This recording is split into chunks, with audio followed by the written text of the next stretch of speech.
இன்றைய தினம் நாம் பேச இருக்கின்ற பிரபலம் நமது மதிப்பிற்குரிய மரியாதைக்குரிய உதயநிதி ஸ்டாலின் அவர்கள். அவருடைய பணியின் காரணமாகத்தான் இந்த வெற்றியை கூட அடைய முடிந்தது என்ற பேச்சு சந்திரனும் சூரியனும் சம சப்தமாக பார்த்து கொண்டிருக்கின்ற நிலையில் அவருடைய ஜாதக அமைப்பு இருக்கிறது. அங்கு இன்னொரு விஷயத்தையும் கவனிக்கணும். சூரியன் என்பது ராஜகிரகம், அரசு பதவியை வழங்கிட வேண்டியவர். இன்னொரு விஷயம் பார்த்தீங்கன்னா, அப்போ திரைப்படத்துறை முடிந்தது, அடுத்து இப்பொழுது அரசியலில் இறங்கி இருக்கிறார், அரசியலில் வெற்றி பெற்றிருக்கிறார். இங்கே ஒரு அரசியல் செல்வாக்கு, அரசியலால் லாபம், அரசியலுடைய தன்மைகள் சிறப்பாக இருக்குது. இதில் என்ன ஒன்றுனா, சாதனை படைப்பார், முதல்வர், துணை முதல்வர், இந்த அமைப்புக்குள்ள சன் அஸ்ட்ரோ டிவியை தொடர்ந்து பார்த்து கொண்டிருக்கின்ற ஆன்மீக ஜோதிட நண்பர்களே, அரசியல் நண்பர்களே, உங்கள் அனைவரையும் வணங்கி வரவேற்கிறோம். தொடர்ந்து இந்த தளத்தின் வழியாக புகழ்பெற்றவர்களின் ஜாதகத்தை கையில் எடுத்து அவர்களுடைய வளர்ச்சிக்கு எந்த கிரகங்கள் காரணமாக இருந்தது, எந்த கிரகத்தின் வழியாக அவர்கள் உச்சத்தை தொட்டார்கள், இன்றைய தினம் அவர்களுக்கு எந்த விதமான நிலை அரசியலில் இருக்கிறது, நாளைய தினம் அவர்களுக்கு எந்த விதமான பலன்கள் ஏற்படுத்துவதற்கு கிரகங்கள் தயாராக இருக்கிறது என்பதை எல்லாம் கிரகங்களை மட்டுமே மையமாக வைத்து எந்த ஒரு பிரபலத்தையும் நாம் தனிப்பட்ட ரீதியில் தேவை கருதியோ எதிர்மறையாகவோ எந்த ஒரு விமர்சனங்களையும் இந்த பகுதியில் வழங்குவதில்லை. ஒரே ஒரு உண்மை சொல்ல வேண்டுமென்றால், ஜாதகத்தை அடிப்படையாக வைத்துக் கொண்டு பேசிக் கொண்டிருக்கிறோம்.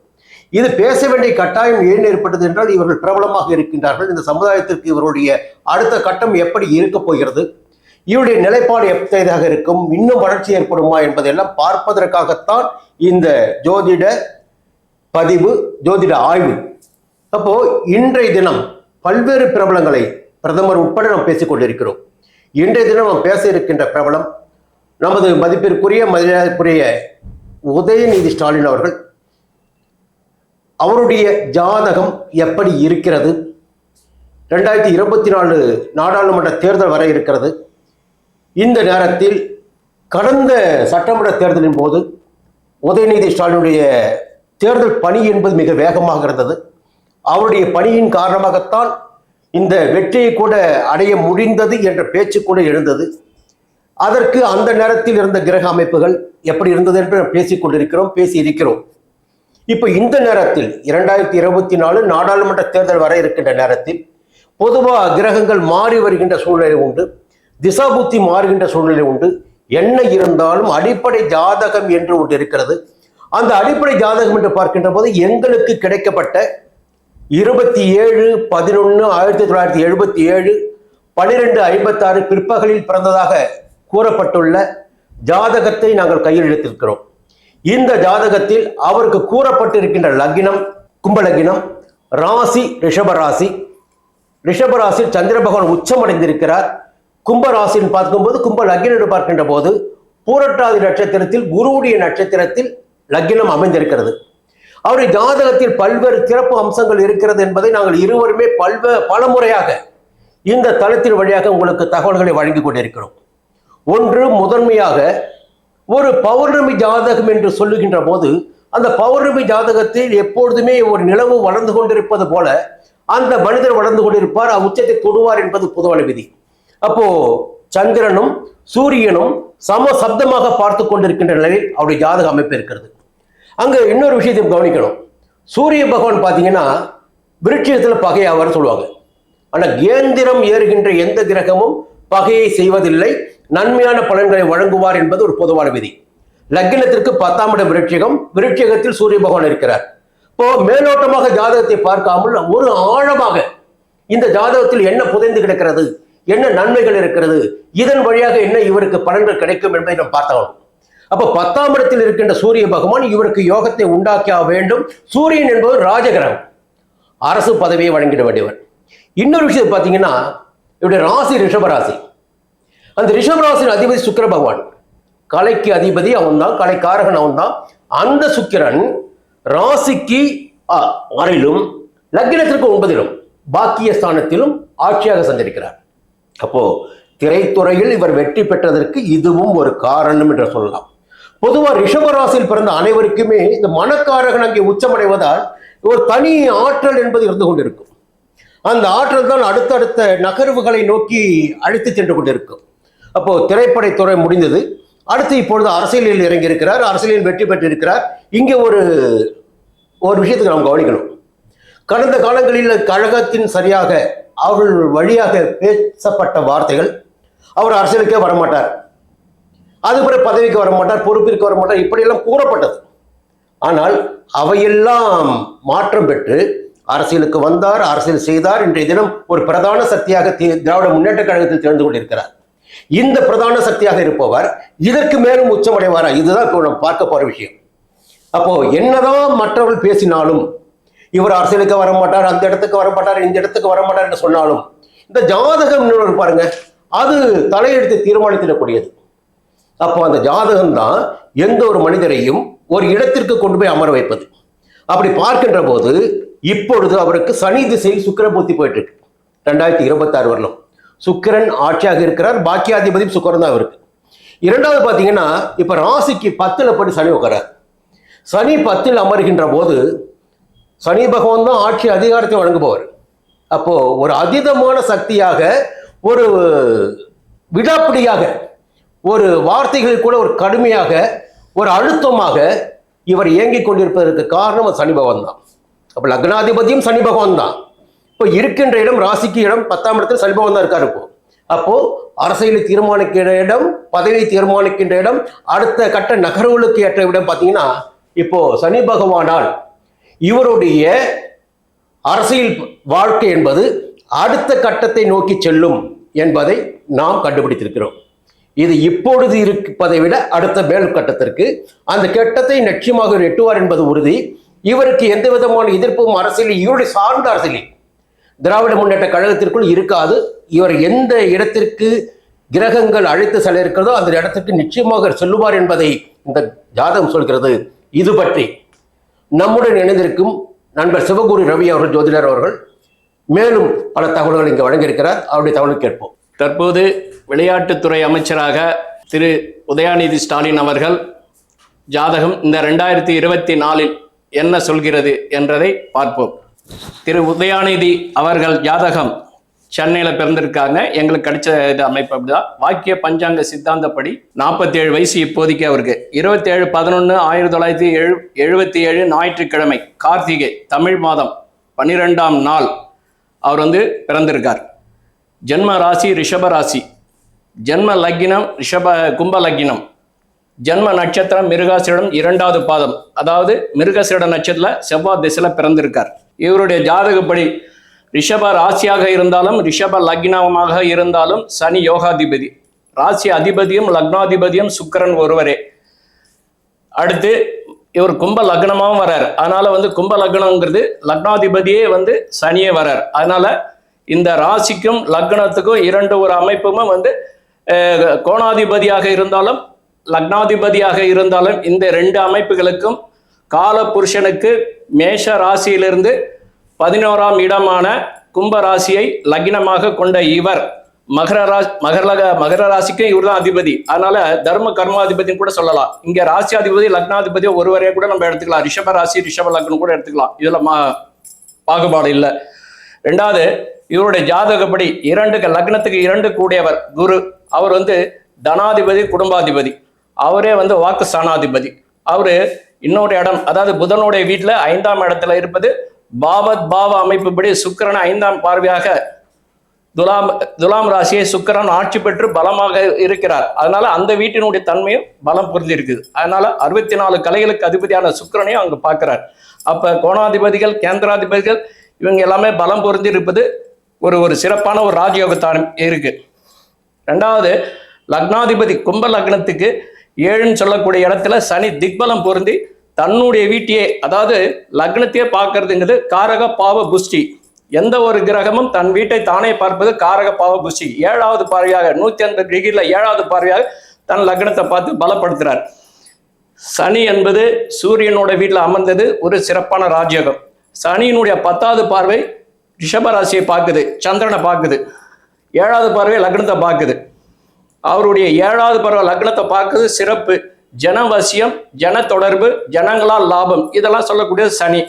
அவர் அந்த இடத்துல சிறப்பான அமைப்பில் இருக்கார். அவரு யாரும் கெடுக்கல, அவருடைய பார்வை எதுவும் கெடலை. ஒன்று. ரெண்டாவது எப்படின்னா, ஜன்ம ராசியை பார்க்கறது ஒரு சிறப்பான அம்சம். சந்திரனை பார்க்கறதுனால இது புணர்ப்பு தோஷம். இந்த புணர்ப்பு தோஷம் என்பது குழப்பம் அப்படி இப்படிதான் சொல்லுவாங்க.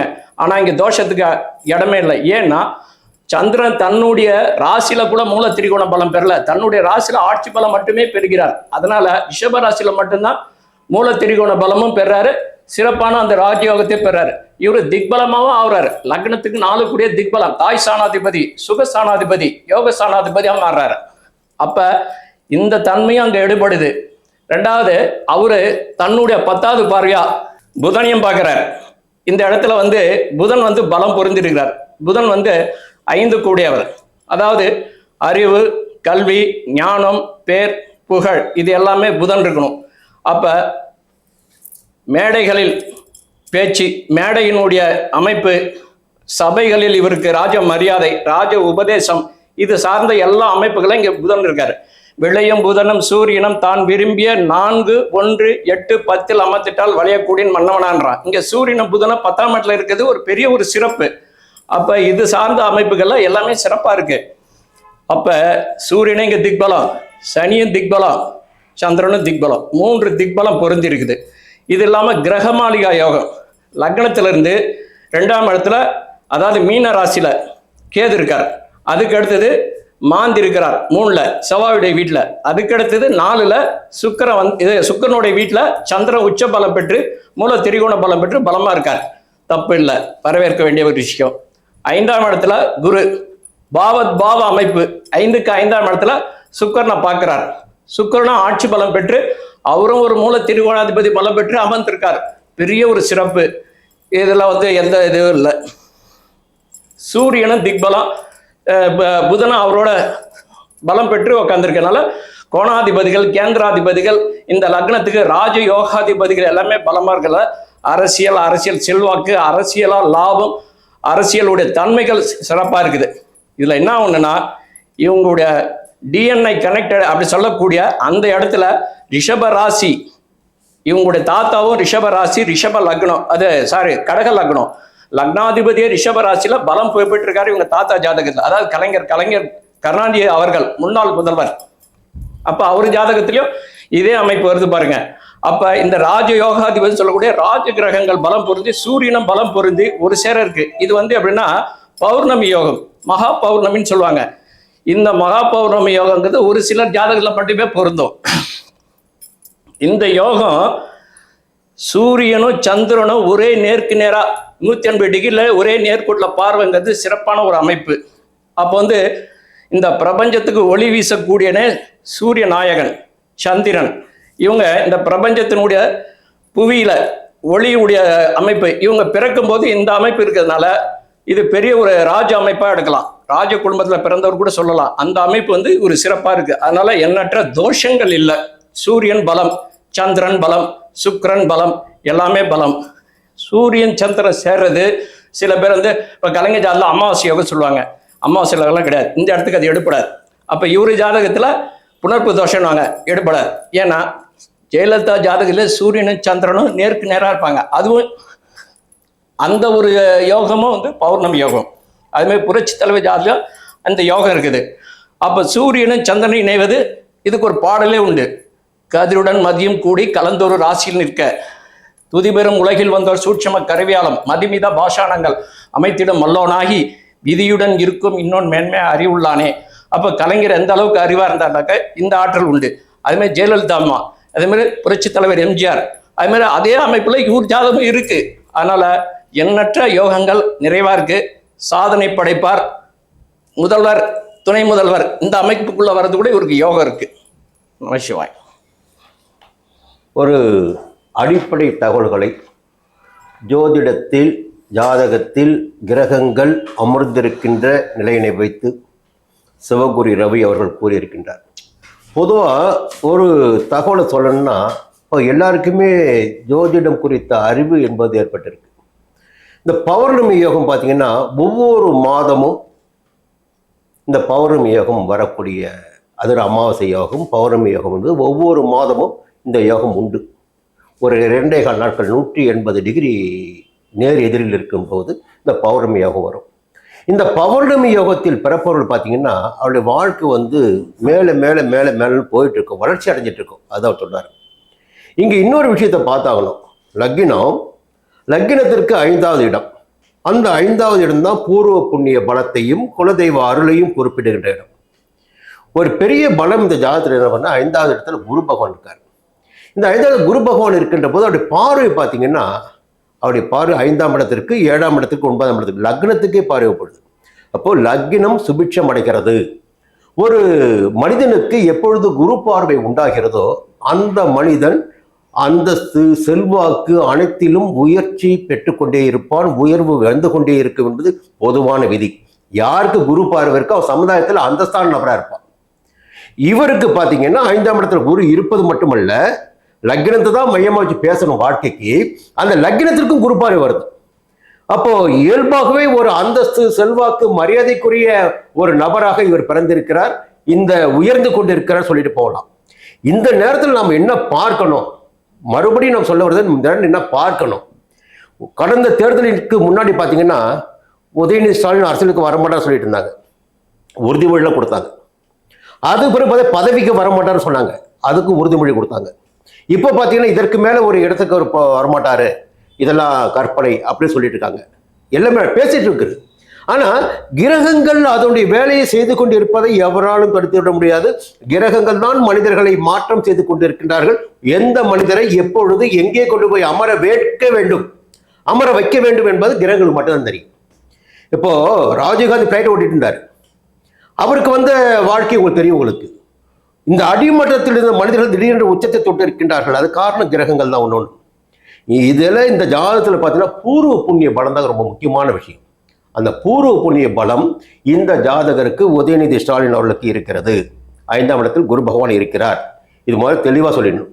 2வது சந்திர பகவான் அமர்ந்த இடம் வந்து ரிஷபராசினாலும் பார்த்தா உச்சமடைந்து இருக்கிறாங்க மனக்காரகன். அப்போ அது ஒரு பலம் அவருக்கு. சந்திரனும் சூரியனும் சமசப்தமாக, அது பௌர்ணமியாகவும் சொல்லியாச்சு. அப்போ சுக்கிரன் பார்த்தீங்கன்னா அவரும் பார்த்தீங்கன்னா அற்புதமாக 9ஆம் இடத்தில் பாக்கியஸ்தானத்தில் சுக்கிரன் இருக்கார், அதுவும் பெரிய யோகம். இது எல்லாமே சரி, அவருக்கு யோகமானவர், அவருக்கு உச்சம் தொடக்கூடியவர், அவருக்கு நிறையவே யோகம் இருக்கிறது, இன்னும் மேலே மேலே மேலே போயிட்டு இருக்க முடியும். இப்போ நடப்பது பார்த்தீங்கன்னா சனி மகா திசை. சனி பார்த்தா லக்னத்திற்கு 7ஆம் இடத்துல சனி இருந்தார். சனி இருந்த இடம் பொதுவாகவே இந்த 7, 4, 10 இடங்களில் பகை பெற்று இருந்தாலும் யோகத்தை கொடுத்தாக வேண்டும் என்பது பொதுவான விதி.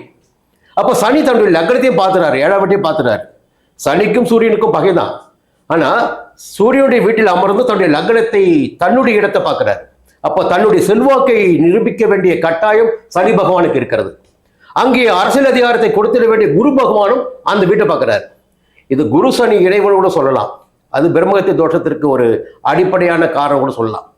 இந்த பிரம்மகத்தி தோஷம் இருப்பவர்கள் ஒரு முறை திருவடி மருத்துவர் சென்று வரலாம், அதற்கு பரிகாரம் செய்து கொள்ளலாம்.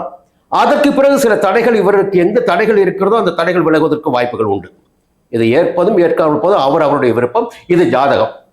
அடுத்து பார்த்தீங்கன்னா இந்த நேரத்தில் ரிஷப ராசியில் இப்போ 10ஆம் இடத்துல சனி போயிட்டு இருக்காரு. இப்போ 11ஆம் இடத்தில் ராகு, 5ஆம் இடத்தில் கேது பகவான். இப்போ இந்த 5ஆம் இடத்தில் கேது பகவான் பூர்வ புண்ணிய பலத்தை, இன்னும் முதல்ல 5ல் தான் குரு இருக்கார், இப்போ 5ல் வந்து கேது இருக்கார். பூர்வ புண்ணிய பலத்தை கொடுத்தாகணும். இந்த 2024 தேர்தல் வருகின்ற போது பெரும்பாலும் பார்த்தீங்கன்னா ஒரு மே மாதம், சித்திரை மாதம் தேர்தல் வரக்கூடிய வாய்ப்பு உண்டு. அப்போது சூரிய பகவான் எங்கே இருப்பார் பார்த்தீங்கன்னா மேஷத்தில் இருப்பார். மேஷத்தில் இருக்கும்போது இவருடைய ராசிக்கு அது 12ஆம் இடம். அப்போது 11ல் ராகு இருக்காரு. ஒரு முரட்டுத்தனமான, வேகமான, அசுரத்தனமான வளர்ச்சி என்பது ஒரு பக்கம் இருக்கும். ஆனால் 12ஆம் இடத்தில் வந்து சூரியன் உட்காருவார். மே மாதத்தில் ஏப்ரல் 14 தொடங்கி மே 14 வரையில் ராசிக்கு 12ஆம் இடத்தில் சூரியன் உட்காருவார். அந்த சூரியன் 12ஆம் இடத்தில் அமருகின்ற போது இந்த சில நெருக்கடிகள், போராட்டங்கள் அரசியலில், தேர்தலில் ஏற்படுவதற்கு வாய்ப்புகள் உண்டு. அது விரயஸ்தானம். அப்போ இதற்கு மேலே பார்த்தீங்கன்னா இந்த அரசியல் நீடிக்கும். இப்பொழுது இவருடைய இருக்கின்ற இடம் பார்த்தீங்கன்னா அது யாரும் ஒழுங்கு செய்திட முடியாது.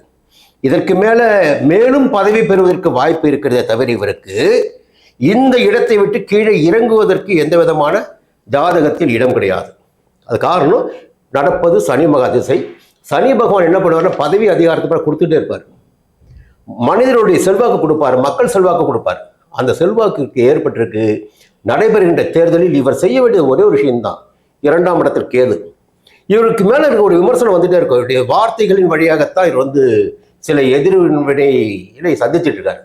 இப்போ வார்த்தைகளில் கவனம் இருந்தால் இவருடைய இடத்தை நிச்சயமாக இதற்கு மேலாக இவரால் வெற்றி பெற முடியும், இவர் நினைத்த இடத்தை அடைய முடியும் என்பதை சொல்லி, இதை ஜோதிடத்தவனாகவே சொல்லி, இந்த பதிவில் உங்களுக்கு ஏதேனும் சந்தேகம் இருந்தால் இந்த அலைபேசி எண்களை அழைத்து கேள்விகளை கேட்கலாம்.